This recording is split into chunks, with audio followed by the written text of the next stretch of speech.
இன்னைக்கு நம்ம எபிசோட்ல தமிழ்நாட்டில் இருக்க லஞ்சம் இதை பத்தி தான் பார்க்க போறோம். ஆனா அதுக்கு முன்னாடி தமிழ்நாடு கவர்மெண்ட்டையே 1 கோடி ரூபாய் அபராதம் கேட்ட சொன்னதை பத்தியும் பாகுபலி எடுத்த ராஜமௌலி மேலே ஒரு கேஸை போட்டிருக்காங்க. அதை பத்தி தான் பார்க்க போறோம். So let's start show. கருத்தா பேசுவான் அவடே.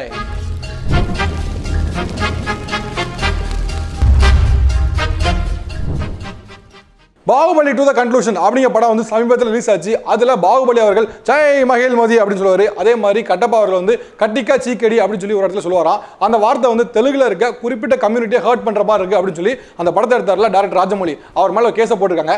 நல்ல வேலை படத்தை எடுத்து ராஜமௌலி அவர்கள் தான். ஆனால் சார் டைலாக் பேசுனது சத்யராஜ் அவர்கள் தானே. அவர் பேசியிருப்பாருங்க, சத்யராஜ் பேசியிருப்பாரு அப்படின்னு சொல்லி அவர் மேலே ஒரு கேஸை போட மாட்டாங்க சில கூட்டங்கள். அடுத்த நியூஸ் போறதுக்கு முன்னாடி ஜஸ்ட் சீரிஸ் வீடியோ.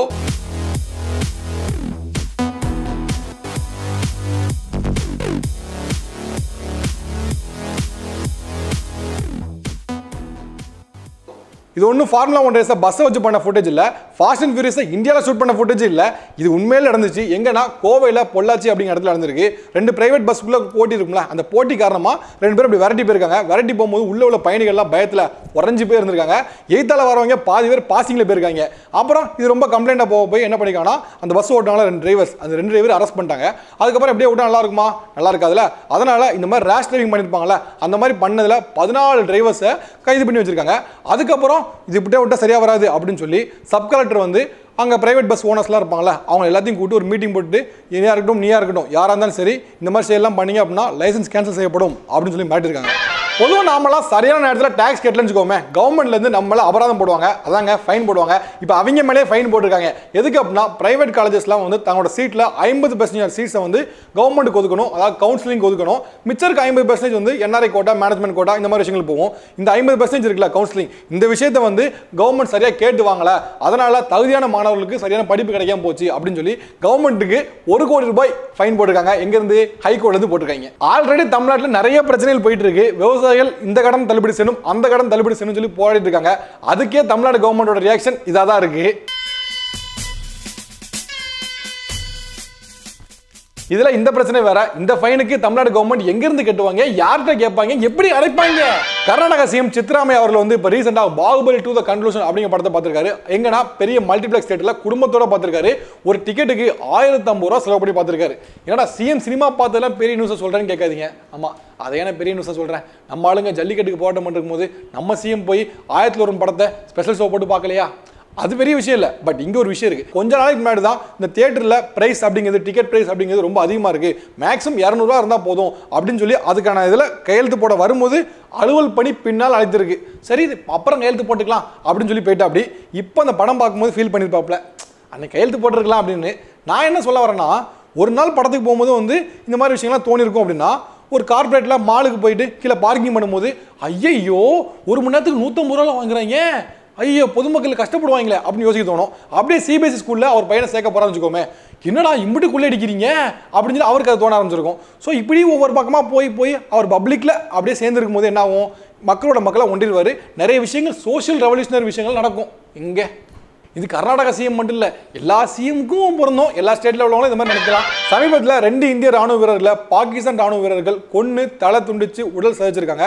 இதன் தொடர்ச்சியாக இப்போ 7 பாகிஸ்தான் வீரர்கள் பதுங்கியிருந்த 2 பதுங்குக்குழியை அழிச்சிருக்காங்க. அதில் தங்கியிருந்த 7 பாகிஸ்தான் வீரர்களையுமே கொண்டிருக்காங்க நம்ம இந்திய ராணுவம்.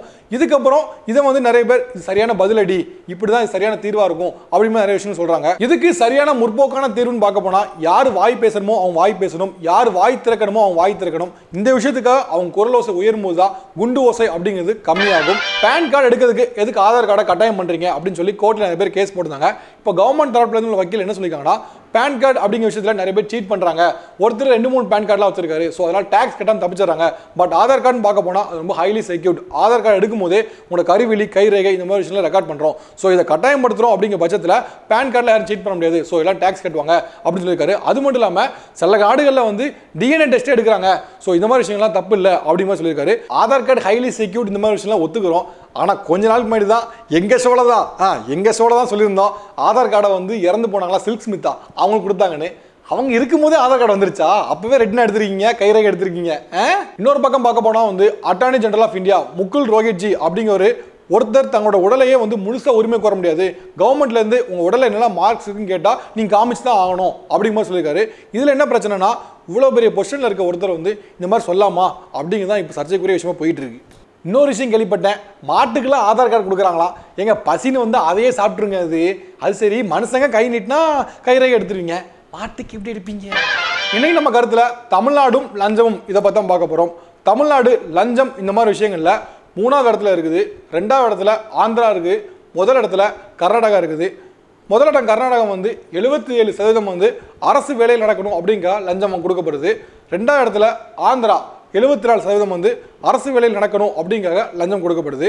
3வது இடத்துல தமிழ்நாடு 68% அரசு வேலையில் நடக்கணும் அப்படிங்கிற லஞ்சம் கொடுக்கப்படுது. இந்த மாதிரி விஷயங்கள் தான் லஞ்சம் அப்படிங்கிறது பெருகிட்டே போகுது.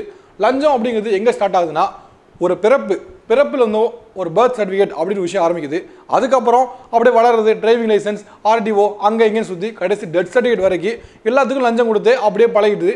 அதுக்கப்புறம் இந்த லஞ்சம் அப்படிங்கிறது அப்படியே திளைச்சே போயிட்டோன்னு வச்சுக்கோமே, அந்த அளவுக்கு தான் லஞ்சம் அப்படிங்கிற விஷயம் நம்மகிட்ட இருக்கு. லஞ்சம் அப்படிங்கிற விஷயம் இவ்வளோ தூரம் பெருத்திருக்கு காரணம்னு பார்க்க போனால் நம்ம சைட்லேருந்து பார்க்கலாமே. நமக்கு வெயிட் பண்ண பிடிக்காது, காத்திருக்க பிடிக்காது, கியூவில் நிற்க பிடிக்காது.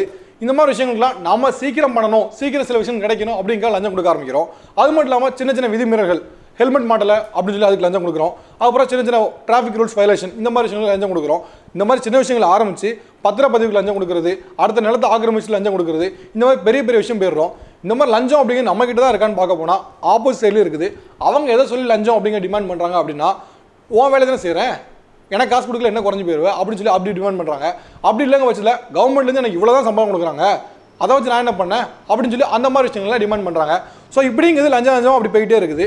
திருடனை கண்டிப்பாக விட மாட்டோம், திருட்டையும் விட மாட்டோம். அப்படி இருக்க பட்சத்தில் லஞ்சம் அப்படிங்கிறதும் ஒரு வகையில் திருட்டு தான். ஸோ அந்த திருட்டை அப்போஸ் பண்ணுற நாம இந்த லஞ்சம் அப்படிங்கிற திருட்டை நம்ம ஏன் அப்போஸ் பண்ணக்கூடாது? இப்படி ஒட்டுமொத்தமாக எல்லாரும் சொல்லிட முடியாது. சகாயம் ஐஏஎஸ் அவர்கள்ட்ட இருந்து இப்போ சின்ன சின்ன கான்ஸ்டபிள் வரைக்கும் நிறைய பேர் வந்து லஞ்சம் வாங்காதவங்க இருக்கிறாங்க. பட் இன்னொரு பக்கம் பார்க்க போனால் ஒரு முக்கில் அங்கங்கே இருந்து ஒரு சில டிராஃபிக் போலீஸ் வந்து லஞ்சம் வாங்குறத ஷூட் பண்ணி அதை சோஷியல் மீடியாவில் பார்க்குறோம். ஆர்டிஓ ஆஃபீஸில் லஞ்சம் கொடுக்குறத ஷூட் பண்ணி இந்த மாதிரி சோஷியல் மீடியாவில் பார்க்குறோம்.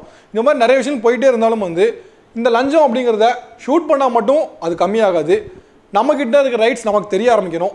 அது எது லீகல் எது இல்லீகல் அப்படிங்கிறது தெரிய வரணும். நம்ம ரைட்ஸை நம்ம சரியாக பயன்படுத்திக்க தெரியணும். இந்த மாதிரி விஷயங்கள்லாம் நம்ம சரியாக பண்ணிட்டு அவசரப்படாமல் ஏன் கியூவில் நிற்கலாமே, வெயிட் பண்ணலாமே அப்படிங்கிற பட்சத்தில் அப்படி போகும்போது லஞ்சம் அப்படிங்கிறது கொஞ்சம் கொஞ்சமாக கம்மியாகும். முதல் கமெண்ட்டில் ப்ரோ நான் எப்போ லைக் மட்டும் தான் பண்ணுவேன், இன்னைக்கு லைக்கோட சேர்த்து கமெண்ட்டும் பண்ணியிருக்கேன், say hi to me and your next video அப்படின்னு சொல்லியிருக்காரு. யார்? விவேக் குணா அப்படிங்கிற ஹாய். விட்டா சன் மியூசிக் மாதிரி ஆக்கிடுவாங்க போல. பட் பரவாயில்ல, லைக் பண்ணீங்க, இன்னைக்கு கமெண்ட் பண்ணுவீங்க, நாளைக்கு என்ன பண்ணுவீங்க, சப்ஸ்கிரைப் பண்ணுவீங்க, அதுக்கடுத்து என்ன பண்ணுவீங்க, ஷேர் பண்ணுவீங்கல்ல. அதுக்கடுத்த கமெண்ட்ல hello Avudai, are you from Ambasamudram, Tirunelveli district, have you studied in ideal public matriculation school in Ambasamudram அப்படின்னு பென்ஹர் அரவிந்த் அப்படிங்கிற சொல்லியிருக்காரு. அவ்வளோதான் பிரதர்.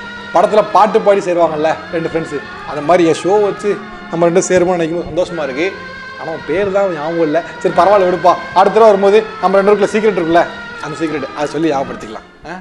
அதுக்கடுத்த கமெண்ட்டில் ரொம்ப கோவமாக இருக்கிற போல், ப்ளீஸ் ரிமூவ் கமெண்ட் ஸ்லாட், ஏன்னா நான் என்னோட கமெண்ட்ஸை படிக்கிறது இல்லை, ரிப்ளையும் இல்லை, போயா இனிமேல் ஷேரும் பண்ண மாட்டேன் அப்படின்னு பாலமுருகன் அப்படிங்கிற சொல்லியிருக்காரு.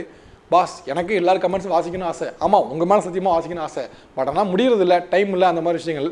நான் என்ன சொல்கிறேன் அப்படின்னா, நான் எதுக்கு கமெண்ட் பண்ண சொல்கிறேன்னா, நான் வாசிக்கிறேன் அதுக்கு மட்டும் இல்லை, இது வந்து ஒரு பப்ளிக் ஃபோரம். நீங்கள் மட்டும் இல்லாமல் நிறைய பேர் கமெண்ட் பண்ணுறீங்க. உங்கள் கமெண்ட்டை உலகம் முழுக்க பார்த்துட்டு இருக்காங்க, சத்தியமாக பார்த்துட்டு இருக்காங்க. என் ஷோவோட உங்கள் கமெண்ட்ஸ் அதிகமாக பார்த்துட்டு இருக்காங்க. ஸோ என்ன பண்ணுறீங்க, இந்த மாதிரி பண்ணும்போது ஒரு டிஸ்கஷன் மாதிரி கிரியேட் ஆகும், ஹெல்த்தி டிபேட் ஆகும் அப்படின்னு தான் பண்ண சொல்கிறேன். அதுக்காக தான் வாயில வந்து சொல்லி கமெண்ட் பண்ண சொல்லாமல் ஒரு டாபிக் சொல்லி அதுக்கு கீழே கமெண்ட் பண்ண சொல்கிறேன். ஸோ அப்போ தான் ஒரு ஹெல்த்தி டிபேட் வரும். இந்த வீடியோ இதோட முடிஞ்சிருச்சு. கர்நாடக சிஎம் சித்ராமையா அவர்கள் வந்து பாகுபலி 2 படம் பார்த்துட்டு வந்தார்ல, அதே மாதிரி நம்ம ஊர் சிஎம் தமிழ்நாடு சிஎம் அவர்கள் வந்து என்ன படம்லாம் பார்க்கலாம், எந்த இடத்துலாம் போகலாம், எந்த இடம் போனால் என்னென்ன சேஞ்சஸ்லாம் நடக்கும் அப்படிங்கிறத கீழே கமெண்ட் பண்ணுங்க. நெக்ஸ்ட் வீடியோவில் மீட் பண்ணி அதுக்காக ரிப்ளை பண்ணுறேன். நன்றி, வணக்கம்.